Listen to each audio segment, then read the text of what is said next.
Hey, good afternoon. It's Matt Green with Real Insights Live.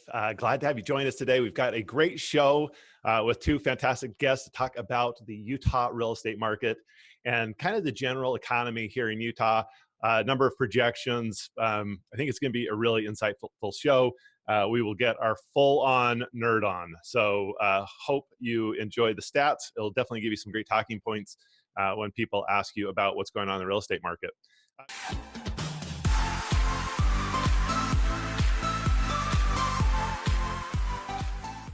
Before we get started, I wanted to share with you that in a few weeks, we have Bold coming to Utah.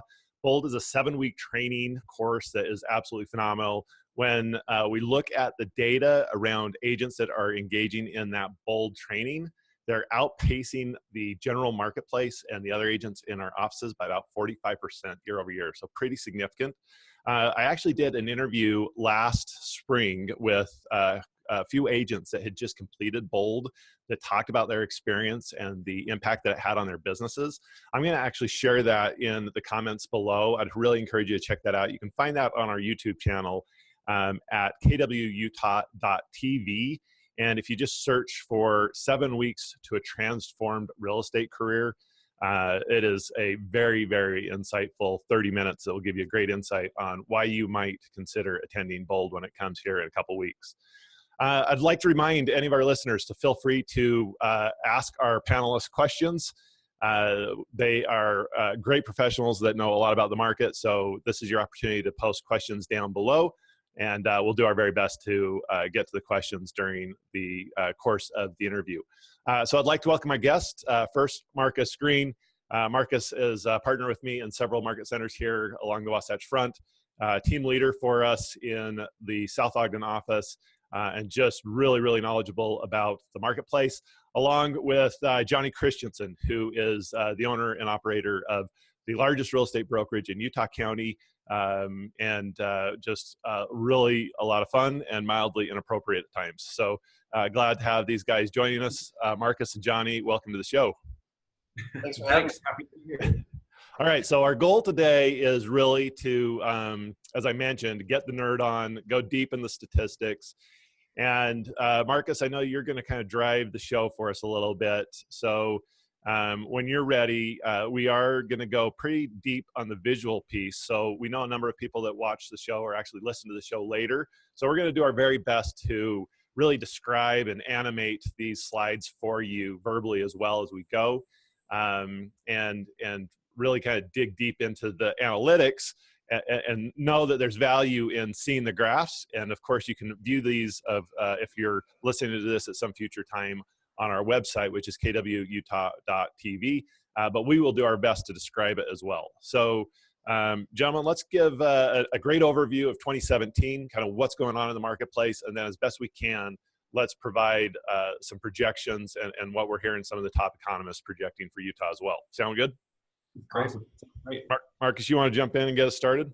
Yeah. So real quickly before we flip over the data, I think that I love a platform like this where we can talk a little bit about the economy. And I think the majority of our clients, the majority of the people in the population are really getting their information about what's going on in the real estate market, either from the news or their hairdresser or their nail salon or somewhere, except the appropriate place, right? So it's really important for us as the professionals to get to the data. And what really drives any real estate market really is supply and demand. And the biggest things that affect supply and demand really are population growth, employment, and affordability. And that's kind of where I think we should start our conversation today. So I'm going to flip over and pull up our slide deck here. Awesome.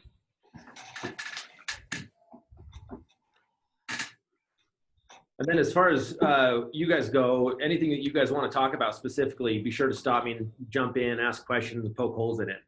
But let's start talking about population. I mean, this is one of the coolest things I think Utah has going compared to the rest of the country is we really are the fastest growing state in the United States right now, which is pretty phenomenal. A couple things that really stood out to me with this is, there's the ongoing joke of why Utah's the fastest growing state in the country is because the multiple wives and lots of kids and all those things, but that's just not the case. I mean, we had over 40% of our increase this last year was specifically from net migration, people choosing Utah over where they're currently living, which I think is pretty impactful for our state. The couple things that I think are really driving that is I think our government's doing a great job of bringing in some really key companies that weren't historically here in Utah. I mean, we've seen what's happened in Silicon Slopes, and Jonny, you may want to chime in a little bit on some of those companies coming in that way. But as far as our state goes, it's doing a lot of things right by creating incentives for those companies to come in, which are creating a lot of jobs and that net migration here. Well, I mean, this is a major change in the traditional trend for Utah, right? I mean, in the past, our growth historically has been almost completely based on birth rates, et cetera. And those are starting to dwindle and match more closely what we see in the rest of the country. I actually saw that we're no longer the number one state in the country for children per family. I think it was like North Dakota now or something like that, which is a different trend. And now we're seeing this net migration, towards Utah that we have really never experienced before. So, yeah, Jonny, maybe talk a little bit about that. Well, yeah, and it's been a big jump. Even 2010 to 2014, I think we averaged maybe somewhere around 5,000 net migration. But you look at 2015, 2016, and 2017, it's more like 25,000 net migration per year, which is really incredible on the growth of that. A lot of the maybe neighboring states is where we're getting the majority of that net migration. But I go to the Governor's Board of Economic Development meetings every month, where part of that, they might have a speaker, but the other part is they're going through all the potential projects of the people that are either going to come in, the major companies out there in the country or world that are coming and looking. And it's surprising how many big companies out there, they'll codename them. They codename the actual projects. You don't always know what company it is. Some you can read between the lines, but it's crazy how many of those major companies were on the short list of where they're wanting to bring a major manufacturing facility or major technology, facility or whatnot. So. Yeah, I think it's really interesting. The other thing that I always track when I'm looking at population specific to our industry, because I imagine a lot of the people listening to this are in the real estate industry, is we're all floored at how many people are getting into the real estate business. And I like to track how many real estate agents are there in the state of Utah compared to the population. And it's really interesting right now. There's one real estate agent for every 131 people, not decision makers or people looking to buy or sell homes, but for every 131 people. So it's going to be a competitive market as far as real estate agents go. So it's really critical. One, it's great that there's people coming in, there's opportunity, but it's critical to increase skill set this year. We're at little over 3.1 million in population right now. The number that blew me away is what Utah's projecting as far as 5.5 million people in the state of Utah by the year 2065, which that may sound way out there for a lot of people, but realistically, that's not that far out there. And with our net migration and what's going on, I mean, imagine our state being almost twice the size it is in population as it is today. Any comments on that from you guys? We're ready to move. I think lifestyle in Utah is going to change dramatically from what we've experienced, currently and what we experienced growing up here in Utah based on those numbers, right? I mean, that's a lot of people along the Wasatch Front. Yeah, a lot of people. And it's really interesting to me to kind of see the age mix of how the population is broken down. I think one of the things I thought was interesting in reading some of those studies was just the change in demographics. So, I mean, there's no way for us to have that kind of growth rate just based on organically growing within the state. So that means a lot of in-net migration. And with that will come a lot more diversity for the state. And traditionally we haven't been a really diverse state. So I think, the demographics here in Utah will change dramatically over the next decade based on that fact. It'll be way less homogeneous in what we experience now and years previous to now. Well, and I think one of the attractive pieces about the state of Utah as well is the more I've gotten involved in the legislative, committees and government affairs committees and all sorts of stuff like that, how well comparatively to other states we do at planning ahead, when it comes to transportation, education, human resources, facilities, all that type of stuff. So it is, even hearing from some of the transportation plans, they're really trying to make sure that we're planning accordingly when we look at the net migration and just the overall population growth over the next 50 years even. So. Yeah. Well, one of the things that's probably, biggest concern for me is just, I love, the outdoor elements of Utah. I love getting into the canyons and so forth. It's hard to imagine the pressure that it's going to put on the hiking trails and biking trails that are, just already getting so crowded once we're double in size here along the Wasatch Front. It's true. I think that's an interesting point, because our government, to Johnny's point, has done such a great job of building ahead of us as far as our schools go, some of our freeway systems and things like that. But one of our biggest draws, biggest assets as a state is our outdoors, and we need to be able to accommodate in that for our growth as well. I think that's a great point. But I thought this graph was interesting to show the age mix. We talk about diversification of the type of people we have in the state of Utah, but also the age mix is pretty interesting. I mean, you look at Generation Z and millennials are really the biggest mass of our population in the state of Utah. And I think in a lot of ways that reflects the type of businesses that are choosing to come to Utah. We're also seeing the median income change significantly because of the education that's happening in the state of Utah. But it's particularly from where real estate's going to go and the type of product that these type of people are going to be buying over the next several years is going to have a big influence on our market. Yeah, and I think we're starting to see that already, quite a bit when it comes, because even that last slide, when I did the math, 56% of the Utah population falls in that Gen Z and the millennial generation. And I think everybody's trying to figure out, what are the millennials going to buy? Where do they want to live? A lot of that same stuff. And you just start seeing a lot more of these higher density projects popping up all over the Wasatch Front, that are selling out, to be honest, like hotcakes, in comparison with some other inventory. Yeah, and it's interesting. Some of the places where, obviously we're shortage of inventory right now, but some of the inventory that's kind of lingering and sitting out there, I got a couple slides that we'll talk about that later, but that higher priced product really isn't targeting the mass of our population, which are those millennial ages. We don't have enough product that matches what they need at this time. I mean, this graph shows, I projected out to the year 2035 what the population pyramid would be in 17 years from now. The mass of the population would then be 45, 40 years old. And so those millennials that need to buy now or within the next couple of years, they're going to be repeat transactional over the next several years. And we need to make sure we have enough product in every one of those categories for them over the next several years. Mm-hmm.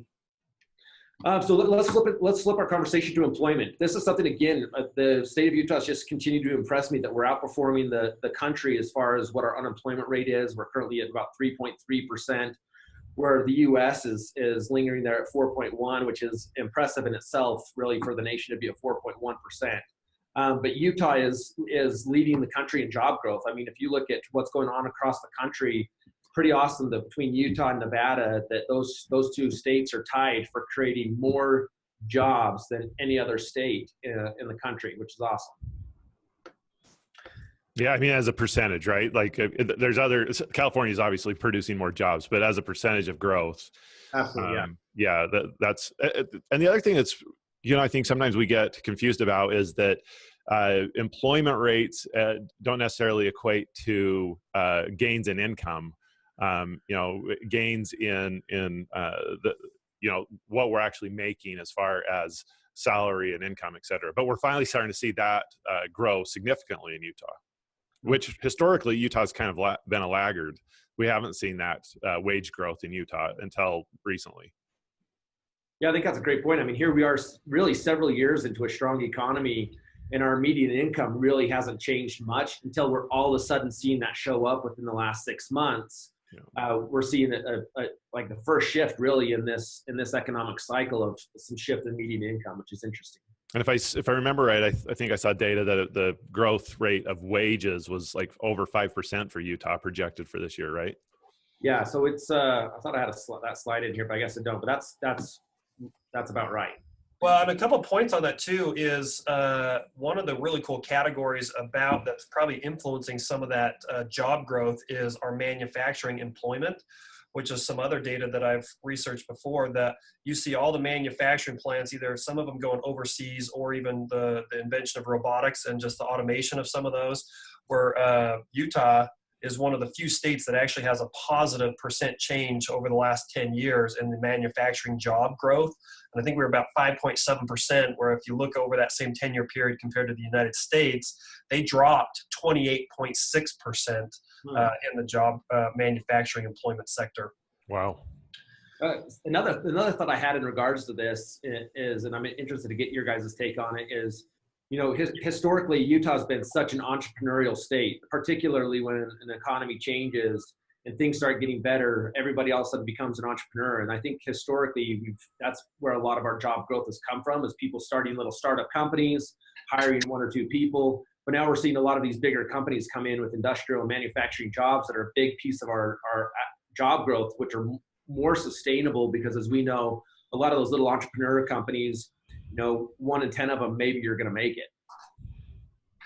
Yeah, I think one of the devil's advocate pieces looking at some of this data is great. We've had fantastic job growth, but then also when you look at our unemployment compared to the nation, once again, Utah's outpacing in that category, which to me, you look at that as there's so few vacancies or jobs. It's just, when it comes to the low unemployment, that it's almost like retention of employees is becoming more challenging, because they're maybe looking grass is greener, which is possibly fueling some of that wage growth of that 5%, which we're outpacing the nation on that.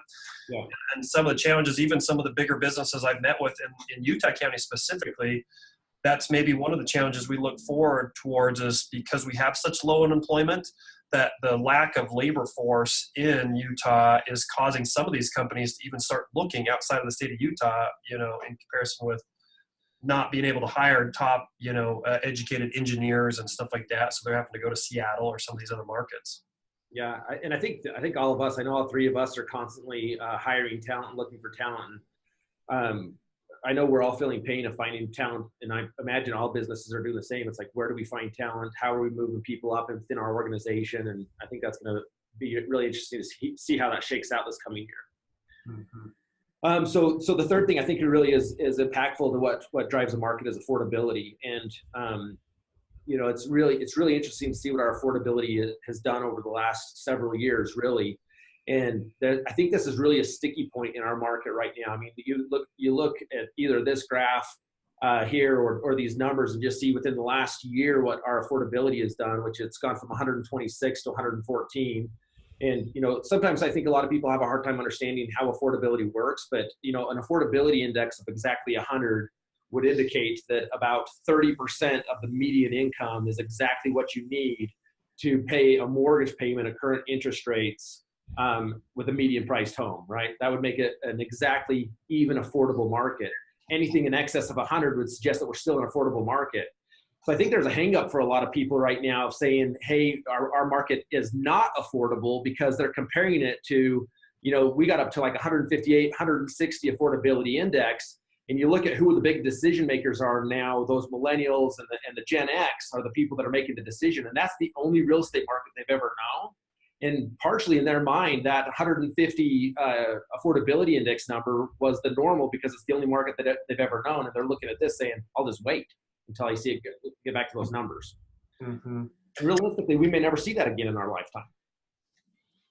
Yeah, I think the relativity of this graph and this data is important. So, I frequently get asked questions about this market in relationship or in comparison to the market right before we saw the crash in 08 and 09, right? Are we facing another bubble? And when we look at affordability, things were far less affordable in 07 and 08 than they are today. So we still see properties being more affordable in comparison to that time period, which is pretty interesting. And a lot of people may not assume that. Well, I think due to the lack of inventory, obviously the median price has continued to rise, as the market's gotten better and better. The other thing on this that's going to start dramatically affecting it, I feel like over the last 12 months, we've had pretty stable mortgage interest rates at record low levels still. And I think over the last 30 days, we've probably seen more changes in those rates going up than we have in that whole last 12 months, that I think we're going to have to really watch how that affects the affordability index. Yeah, 100%. And I think the most important thing to keep in mind is people get fixated on one of these 3 things, but it's how the 3 things interact with each other, between what's going to happen with interest rates, what's happening with the income, and what's happening with our median price at the same time. It's really how those 3 come together at any given moment is what drives the affordability. And if one is having an increased pressure, which we know we're going to see with interest rates, something else has to give to maintain an affordable market, or it's going to throw us out of an affordability market, which is going to change people's decision in what they do, right? Mm-hmm. Whereas wage growth grows 5%, but even just appreciation of homes, if it's 7 or 8%, there's going to be that gap that starts widening. Yeah, 100%. It's interesting. All right, well, let's keep moving. So here's that graph, Matt, you were talking about with the annual average wage growth, which you can see was about 5% in 2017, which has finally showed up, because you can see all those years before is just a little bit decrease. It's kind of maintained, and then all of a sudden last year we saw it catching up a little bit, which I anticipate with a couple things: the search for talent, interest rates going up. We're probably going to see that continue to go up for the state. Mm-hmm. What's interesting about this is you look at just 2006 and 7, the last time we saw 5% wage growth was, right before the market started turning almost. Yeah, exactly. Jonny, you had mentioned this slide. I didn't know if I threw it in there. I didn't know if you wanted to talk at all about that, or. Yeah, it's a really cool slide. They've just been tracking this, since the early 40s, just on how many consecutive months basically do you have in a row of just positive economic growth, positive economic expansion. There's a few categories they look at, but you look at, February 1961, that was the starting month of 106 months of positive job growth and positivity in the economic expansion.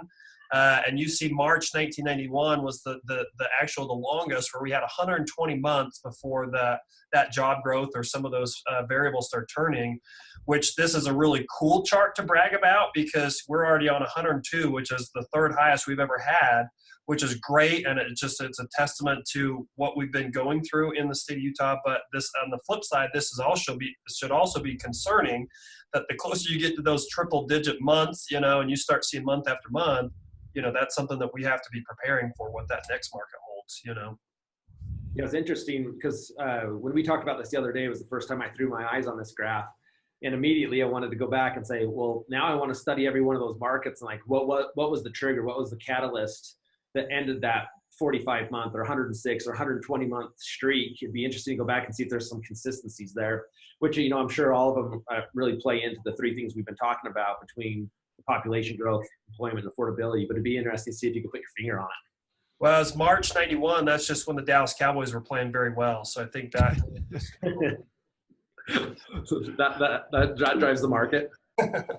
They're that good. I think the important takeaway, though, right, is that I actually went to dinner up in Deer Valley with some investors and they brought in a guy from Wall Street, New York, and he was from UBS, and he talked a little bit about the fact that we are, either deep in the bottom of the ninth inning in this game, or maybe even into extra innings. That this cannot go on forever. Historically, we just know that it doesn't continue, and so it's a great time to be aware of that. Get your ducks in a row. Be mindful that the market can change. Now, given that, we probably aren't likely to experience what so many of us experienced in 08, 09, 2010, right?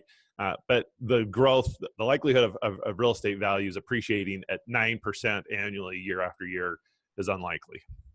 I think that's a great point, because I've actually been talking about this a lot lately, is I think we've created this definition of shift that equates to 2008, 2009.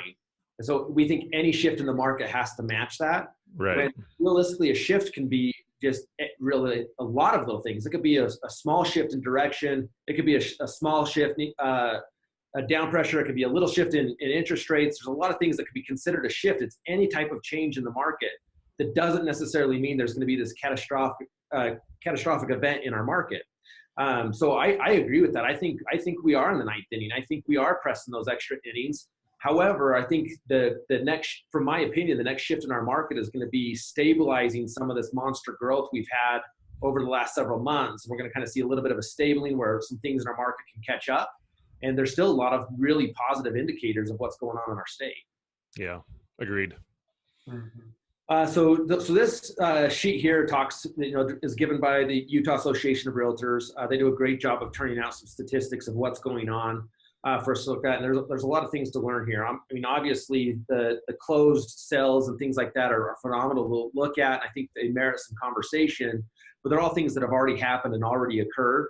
Some of the things that I think are really specific to what's driving our market or the direction of our market is looking at people's decision-making right now in today's market, which is all driven by new listings, people deciding that this is the time they want to sell their home, and pending sales, which is saying how many buyers are out there actively making decisions today.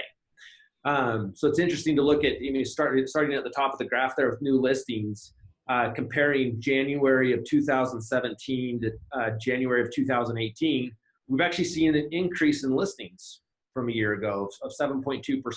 Which I think this is critical. I mean, this is huge news for all of us, whether you're a real estate agent and broker or just generally in the populace. Because in many cases, people have had such a poor selection of properties that they could potentially choose from. Some people haven't wanted to move because they can't find anything that they would want to buy. But also, it kind of releases some of the pressure from the market, so that we don't continue to just overheat. If we can flood some of this supply into the marketplace, hopefully it will just soften the pace at which we're growing, which creates a lot of problems when there's such a shortage of inventory. Mm-hmm.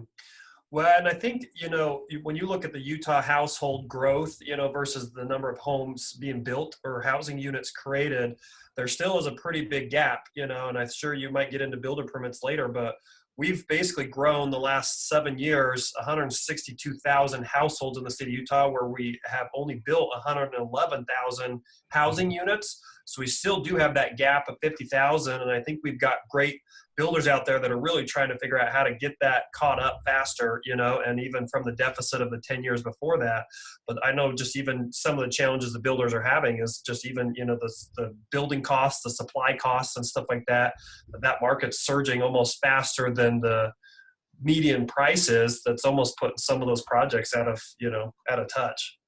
Yeah, right. And I think both of you guys bring up a really critical point, because I think there's a handful of people out there that really would love to sell their home, but they're uneducated on what's going on in the market. We think of the affordability conversation specific to a buyer transaction, but I think we need to get good at having the affordability conversation with the sellers as well, to help them understand the importance of getting their product out on the market. That's going to alleviate the opportunity for them to go buy something else, because it's going to force everybody else to get things on the market. So I think that's one thing that's going to have a direct impact on our market. And then to your point, Jonny, I think you're exactly right. One of the things that's going to come to a head here pretty quickly is between builders, developers, and cities. Those three people are really coming to a standstill, because we need to figure out how to get more of the right product on the market. And that may be a combination of the cities being willing to increase density. It may be builders have to figure out a way, how do I build cheaper? Developers and landowners have got to figure out that maybe their land isn't made out of gold. There's got to be some kind of give along the three of them to create this opportunity to create more of the right product in our market. Mm-hmm. Well, and I think the gap still exists, that affordable housing, it's kind of that lower piece of the market where the real demand for some of those housing unit creation is going to be. Yeah. I mean, just real quickly, running through this, we're seeing, yes, I'm thrilled to see that more people are getting their homes on the market this January than last January. We're up 7.2%. Pending sales were up 18% from a year ago. Closed sales also up almost 10%. Interesting to see that you can see the pressure is still on our market, though, because the downward pressure or downward trend on the days on market is still decreasing. We decreased by almost 12% from last January for the days on the market. So we're still feeling that real pressure on, and when something hits the market, I saw an agent posted this morning on Facebook, a line of like 30 people waiting to get into our open house yesterday, which is crazy. Again, we're still seeing the median sales price go up at significant numbers, 9.2% across the state of Utah. So some really interesting data there. A couple things I threw in here. We don't have to spend a lot of time on these, but I thought this graph has really been intriguing to me over the last really 2 years, where I'm very big on trends and what the story that trends tell, but it doesn't necessarily predict the future. And it was interesting looking at this trend of active listings versus pending listings, and seeing that in 2016 we broke a trend where the number of pending listings exceeded the number of active listings we had, and we kind of became this battle for us as real estate agents of going out and creating inventory in a market where we had more pending listings, and we're catching up a little bit faster every month. I mean, or every year. In 2016, you can see, and I don't know if you guys remember the conversations, but I remember the conversations with agents at that time of them saying, this market's just crazy. We can't find anything. There's nothing on the market. And then it took us a minute to kind of figure it out, and we didn't figure it out till almost July of 2016. But you can see that we reacted quicker in 2017, even though we crossed again. And then you can see here in 2018, while those two numbers, the active listings, the pending listings, came together, they haven't quite crossed yet. I don't know. I don't think they're going to, based on us increasing our listings across the state in January. I think this might be our turning point of kind of getting back to that normal trend we historically saw. I thought it was kind of interesting to watch. Well, and just the exciting part in general is you typically see that active listings, drop towards those winter months, and I'm super pumped for the spring, the summer, as we continue to do that. But when you look at 2011, how big that gap was, it's crazy that we've gone through that market when a buyer wanted to buy, they just had plenty of inventory, where what really has changed is the speed at which buyers are having to jump and go see these homes, and the demand that's putting on the real estate professional, on just having to be that incredibly urgent, which just is more evidence why you need that, high level professional who can get you in that stuff fast, Yeah. And a high level professional is willing to learn new skills. I mean, how many of our buyers agents now are having to learn to deal with buyer's remorse because they have to act quick. They have to get into something, and then you get under contract, and they're like, whoa, wait a second, right? I didn't even see that. Yeah. Yeah, just some really interesting trends here. It's always interesting to go back and look at what's happening. I mean, we saw from really 2010 all the way to 2016 a pretty significant increase almost every year in the number of total units sold.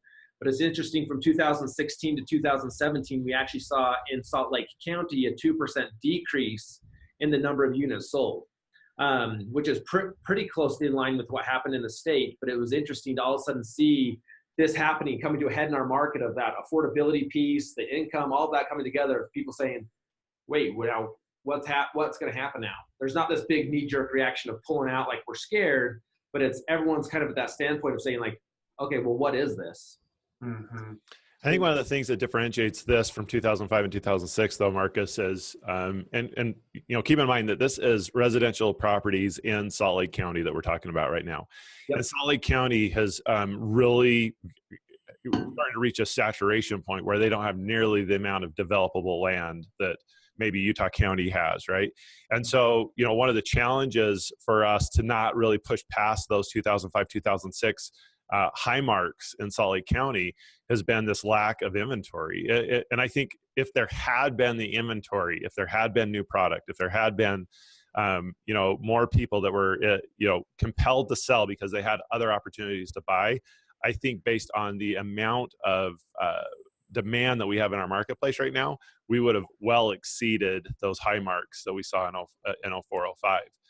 But in 0405, we started to see inventories really growing and support that demand. We don't have that currently in our marketplace. Mm-hmm. Yeah, I think that's a great point. Even though it would be very easy for someone to just look at this graph and instantly draw the conclusion that we're in the exact same market as we were in 2005, 2007, but it's significantly different because one was driven purely by speculation and one is really driven by supply and demand. Well, and part of what affects the state's growth is part of Utah County's growth. We've seen tremendous growth. We peaked in 2006 at 7,400 homes sold that year, where the last 3 years, 15, 16, and 17, in Utah County specifically, we've topped that number. We've been at 8,300, 8,700, and 8,800 the last 3 years, which is just part of that developable acres, as well as just, more homes being built, more Utah County growth, which is cool. Yeah, it's interesting when you see what counties are growing the fastest, which is obviously Utah County, not only as far as land space goes, but the type of businesses they're driving and economic development there. You look at Wasatch County, you look at St. George area, and Weber County. It's just interesting to see which counties are still just really driving and outpacing other counties. Yeah, and just on Matt's point, I guess the thing I did want to, that buildable acres, these were cool numbers that I heard, but Salt Lake County has about 37,000 acres left to develop in the entire Salt Lake County. Or if you combine Weber and Davis, they've got about 52,000 acres left to develop. But you look at Utah County with all that west land, we're at 237,000 acres of land left to develop, which kind of tells where the growth is going to start happening the next, 20, 30, 40 years.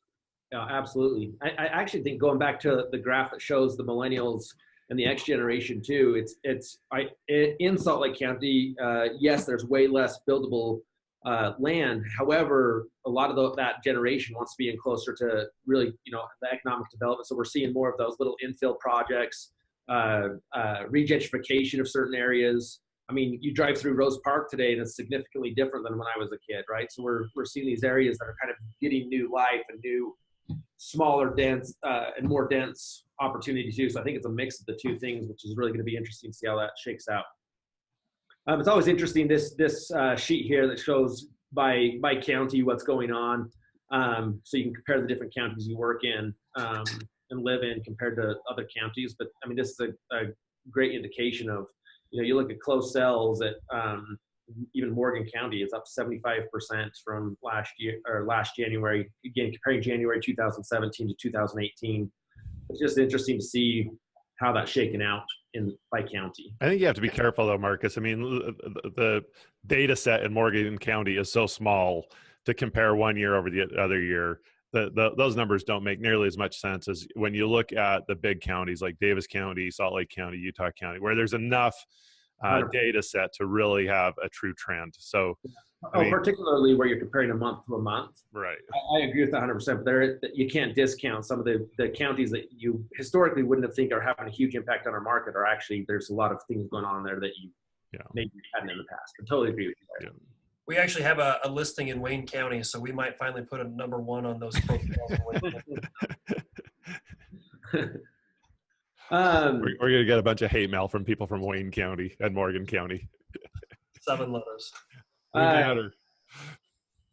Going back to close sales again, and again, this is looking back to kind of what's been happening in the past, because these are transactions that have occurred. But it's interesting to track, historically, I think it was easier to take these big broad strokes of saying, hey, here's a total percentage of closed sales and making some draws of what was going on in the market. But I think where there's some really intriguing, interesting things going on in our market, it's important to break it down and look at it by price category. Because, I mean, you see a huge swing here from closed sales down from the 150,000 and below price range, decreased by 32% January 17 to January 2018. But 750,000 and above increased by almost 24% over that same amount of time. And obviously that's not because all of a sudden there's no demand for 150,000 and below. It's because there isn't product there, right? It's forcing people that may be more comfortable in that $200,000 and below range to now question like, how bad do I really want a house? And are they climbing outside of their comfort zone and getting into a new price point that they weren't going to get into historically? And at what point is it going to break for them to say, hey, it's not worth me getting to X price point. I'd rather just go back to renting. Yeah, I think that's such a good point, because this data can be really misleading if you don't really understand what's going on here and compare it against, inventory. This 31.9% decrease in sold units for property price below $150,000. That's not a function of demand. That's a function of there's just no supply. And when you start looking at anything really under 250,000, the lack of inventory and supply compared to what it was just a few years ago, they just don't exist. It's just so minimal. So anything in those things that are coming on the market are selling very, very quickly, but there's just not anything compared to, the availability to buy that kind of a property from years past. Well, and look how it's impacting those more expensive properties. It's forcing people to buy properties that are more expensive, and we're seeing the huge increases in those are more expensive properties. Well, and what fuels that is it's just difficult to build a home under $200,000, a condo, a townhome, and the builders are having a challenge of getting costs down to be able to hit that target. I remember specifically Gary Keller saying something, it was probably a year ago or whatnot, that because of that one of the predictions that he has is a company will eventually figure out manufactured homes have kind of had a negative stigma sometimes when you say the word manufactured home, but one of his predictions is that one of these companies is going to finally be able to figure out a really high quality prefab type of project or a home that will be able to be built in a factory somewhere way more affordable, and then kind of moved out to that land location that will help drive that price down to kind of help target the demand in those categories. Yeah. And I think, Matt, to your point too, I think it's really critical that, all these are just numbers on a page. And it's really, I think this year is more important than ever for us to really become students of the market, because we can really draw and give wrong direction to some of our clients if we don't understand the story that the data is telling.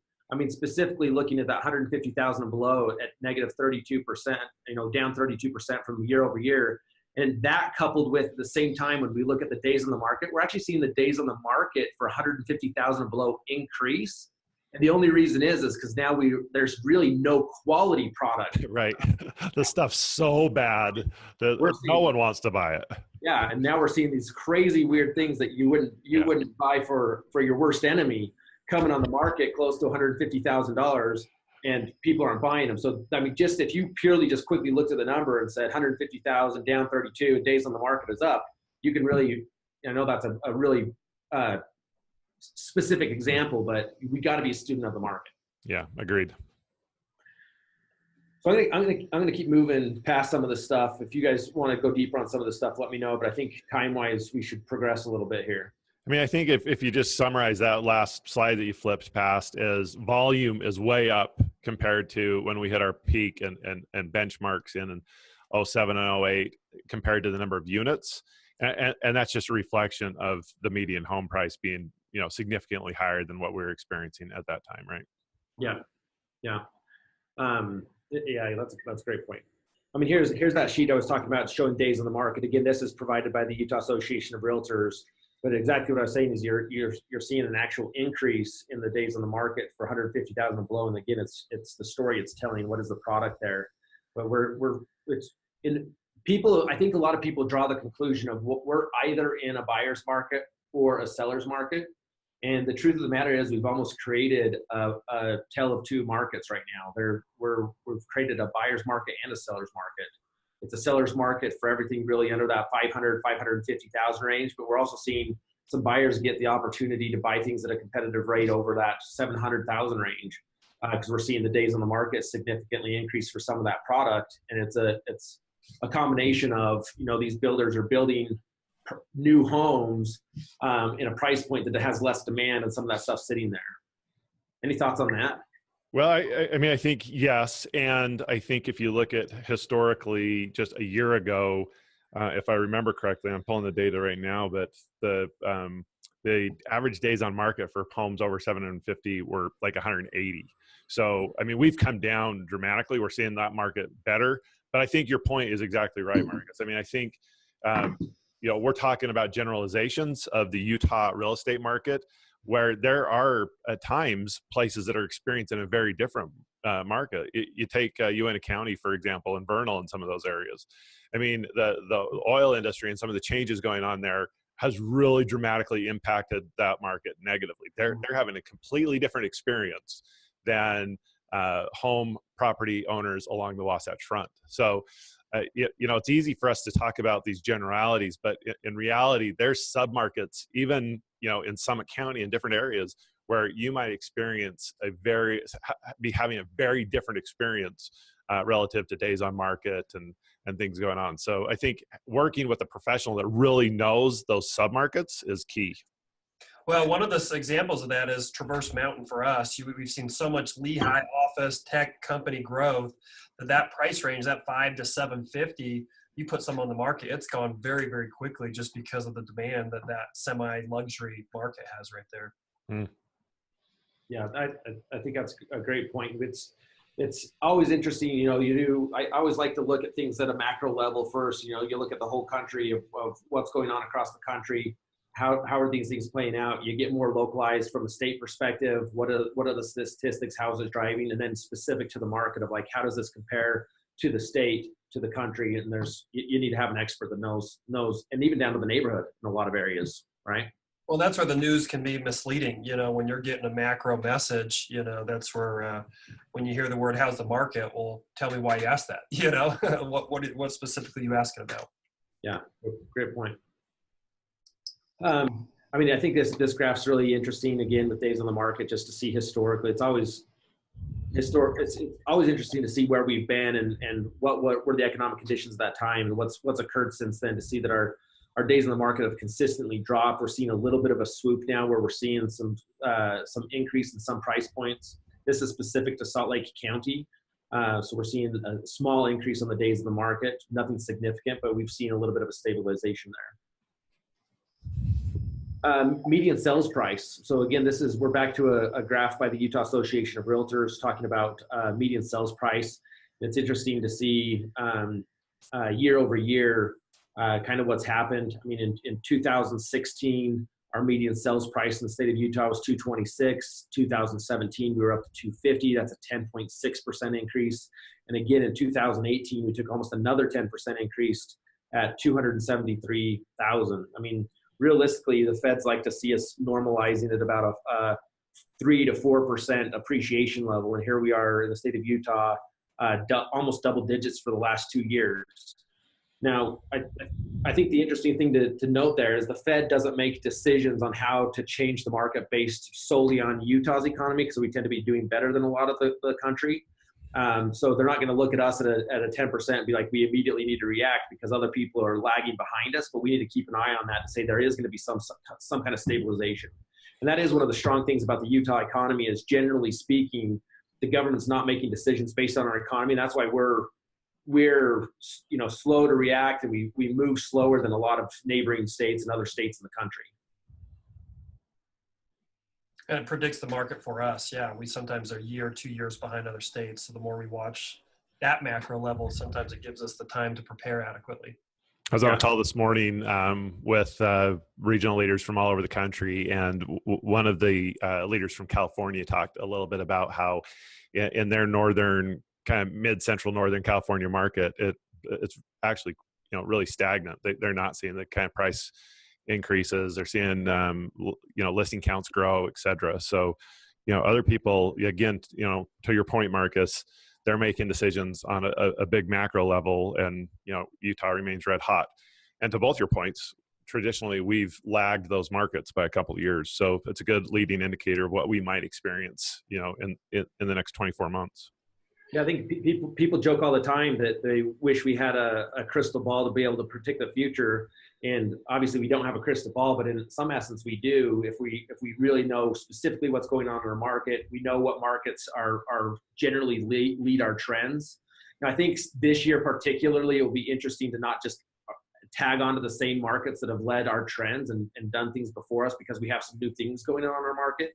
But I think it's interesting that we can make some educated guesses on what our market's going to do because of that.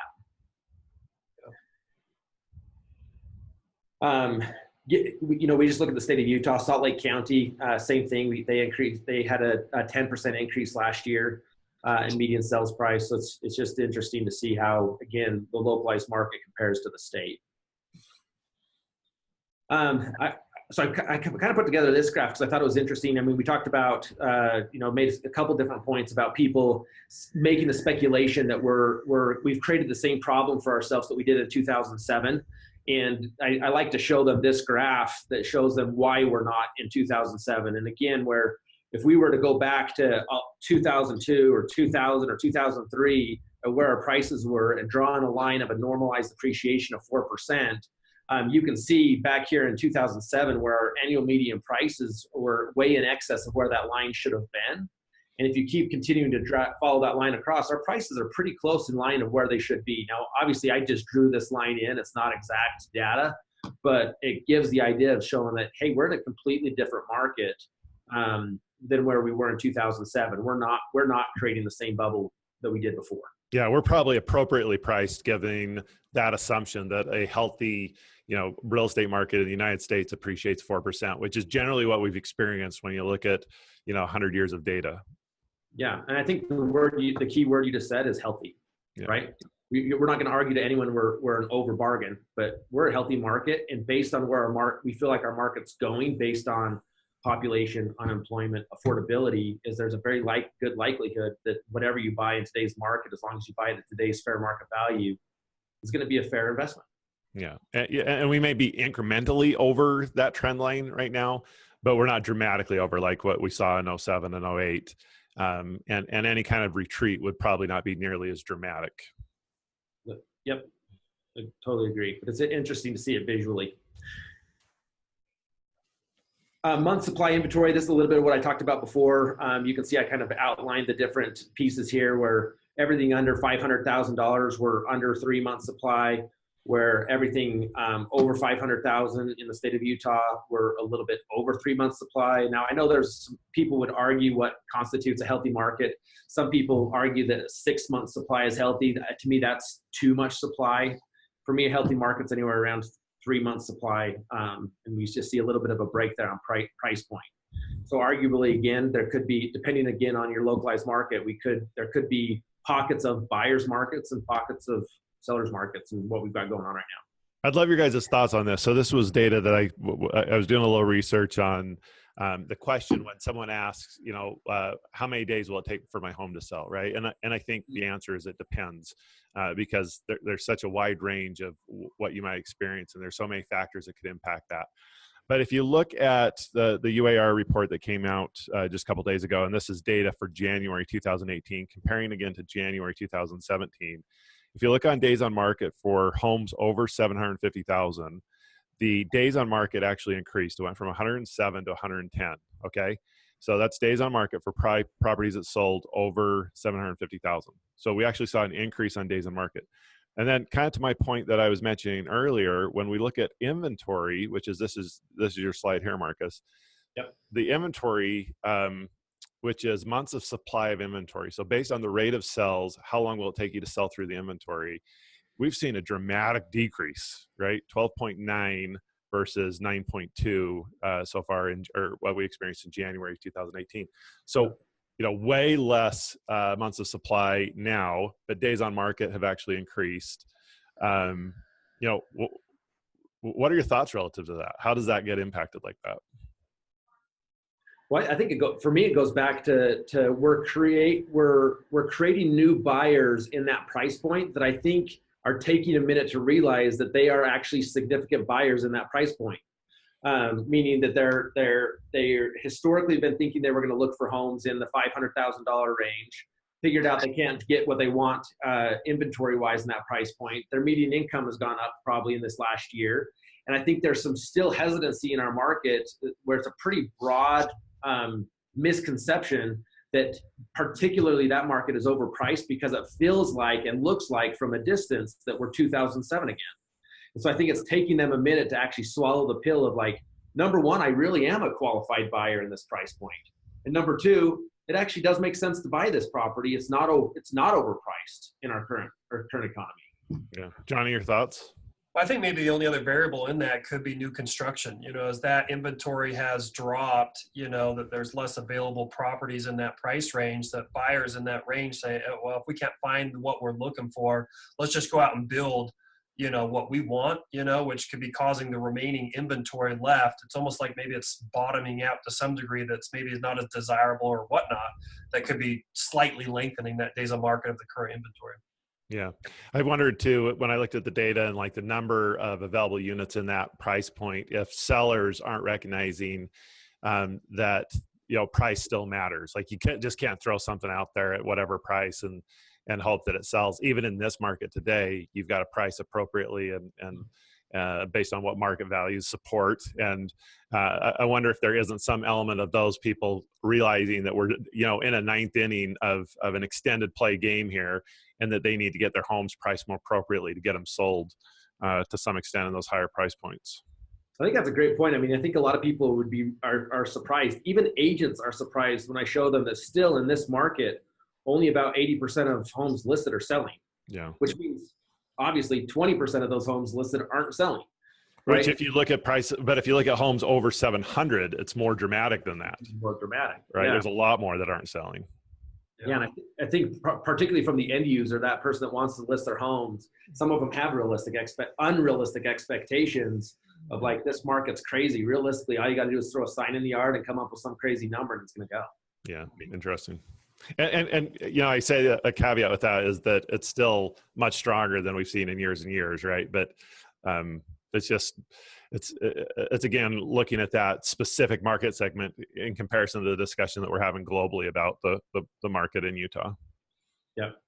Yeah. And this graph, this sheet I just flipped to really tells a very similar story, just breaks it down into percentages other than months of supply. So you can see here, same story here. You're seeing that January of 2017 to 2018, as far as inventory of homes, we saw a 7% decrease in the number of homes that were available during that time. So again, same story, just in percentages instead of months of supply.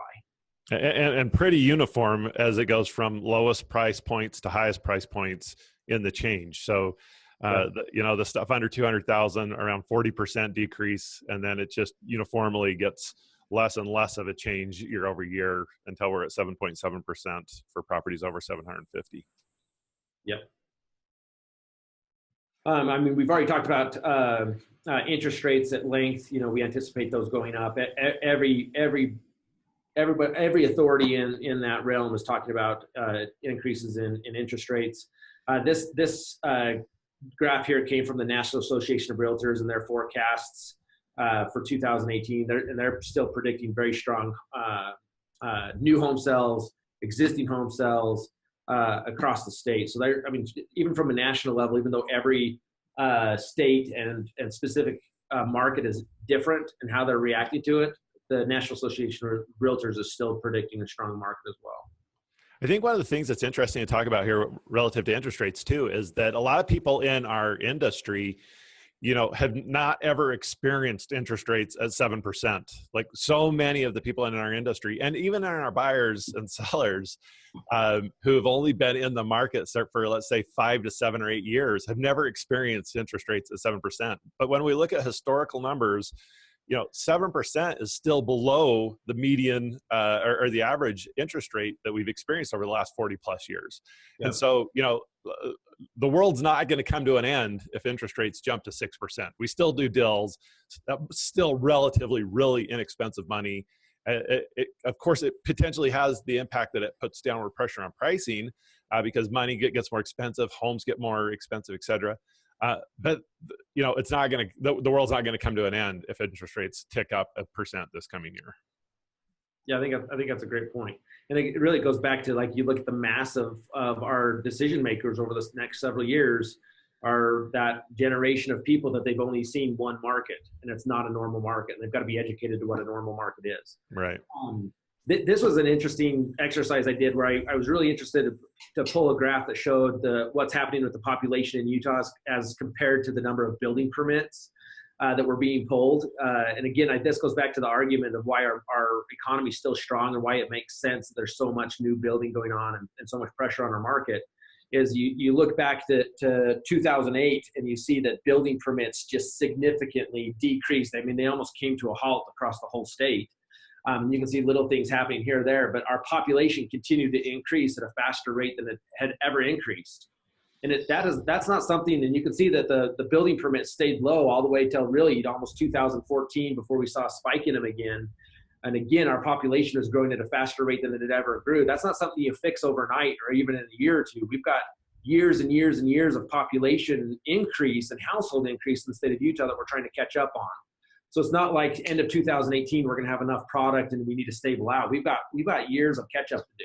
We have to make sure we're building the right product for the right demographic, but we have years of catch up to do as far as inventory goes. Yeah. To Johnny's point earlier that there's this shortage of homes compared to households, right? Households have well outpaced. In fact, I think the economist from the U that we listened to speak not too long ago actually said that for the first time ever, there's actually a housing shortage, meaning that there's more households than there are homes available in the marketplace, which is pretty interesting when you think about supply and demand economics and how that impacts prices and just what a huge need there is for housing in Utah. Yeah, I don't know the exact number, but if you even go back 27 years, to the 90s, we're still, from housing units created to households created, we're still short 20-something thousand homes, Yeah. All right. So let's summarize and just finish up with, Marcus, I think that was your last slide, right? that you want to share? Why don't we just kind of do a quick summary on predictions? What do you see in 2018, 2019? Marcus, we'll start with you, and Jonny will end with you. Awesome. Yeah. So, I mean, my predictions for this year for the state of Utah, I'm excited about what our economy's got going on. Really appreciative of what the state's doing as far as attracting some really significant players to our market as far as economic development, economic growth. Yes, I think we're going to come to a little bit of a standstill again of trying to figure out between landowners, builders, and cities of how to create the right product. But that's something I think that will kind of naturally take care of itself with supply and demand. But I'm still seeing that, yeah, we might not see double-digit increases like we have over the last couple of years, but I'm still feeling like we've got a pretty strong market for the next couple of years here. Double-digit increases in what? Median income or medium home price. Yeah. Jonny? Yeah, I've kind of got the angel and the devil on my shoulders, like I just feel like I am very optimistic about the 2018 market. I even feel pretty optimistic, maybe even moving into 2019, with my real estate investment company, my own personal rentals and my real estate brokerage, my sales team, that type of thing. But whatever market you're in, you always prepare for the next one, and the more that this stable growth, these awesome growth percentages and median price and whatnot, the more you see that, the more likely you are to just end up in that next shift downwards. So personally, I'm all about this year. I'm very excited for it. I want to go make a bunch of money, help our real estate professionals and investors make a bunch of money, but, try to be more conservative and try to maybe be a little bit more cash heavy moving into this next year, just in case, we start seeing a shift in any of these numbers. Yeah. What do you think is the leading indicator that everyone should be kind of keeping an eye on to foreshadow a changing market, to suggest that there's a change coming? What should we be watching? One of the books I pulled the dust off is the Shift book written by Gary Keller, and just some of those indicators you're going to see is, affordability as that continues to drop maybe below that 100 index level. You start seeing supply of inventory go up a little bit more, and just how the builder household creation, how that maybe starts leveling off a little bit. Yeah. Marcus, any thoughts? No, I think Jonny's spot on. I mean, I think the key thing to be watching there is how consumers are making decisions, because we can sit here and talk about unique combinations of population, affordability, and all these things that really drive our market. But in the end, the consumer has to make a decision. So I think we just have to really keep an eye on how people are making decisions based on how that data is coming together. To me, that's going to be the indicator is in the end, people have to act. And if people aren't acting, that's what we need to watch. Right. Awesome. Cool. Marcus, you want to turn off your screen for a minute so we can end up here? I think your points are all well made. I think exactly right. I think probably one of the key indicators for us to keep an eye on is inventories. So when we saw a really significant shift in 2008, 2009, we really saw inventory start to well outpace demand. And there was a great leading indicator. Prices continued to go up 12 to 18 months, in some cases 24 months after those two things started to diverge, really go different directions, where inventory and units sold started to diverge. Inventories went up, sales either stayed stagnant or slowed down. And that's when we can really start to expect, I think, to see a price change where it's either slows down or starts to stagnate. You guys, thanks for being on the show today. I really appreciate your time. Where can people find you if they want to connect with you offline? For me, email marcus@kwutah.com or find me on Facebook. Awesome. Yeah, Facebook for me, Instagram, or Jonny@kw.com. Guys, you're awesome. Thanks for your time today. Appreciate you being on the show. Look forward, if you will, to our future shows. We've got actually a couple really great guests coming up in the next handful of weeks. So stay tuned for that. Make sure that you're following us and commenting and giving us a thumbs up. That really makes a big difference for us. We'd love for you to share the show if you feel so inclined. And certainly make sure you're following our page at facebook.com/KW Utah. You can find me, as always, on Facebook, facebook.com/Matt Green Utah. Thanks so much for joining us today. That's our show. Have a phenomenal afternoon.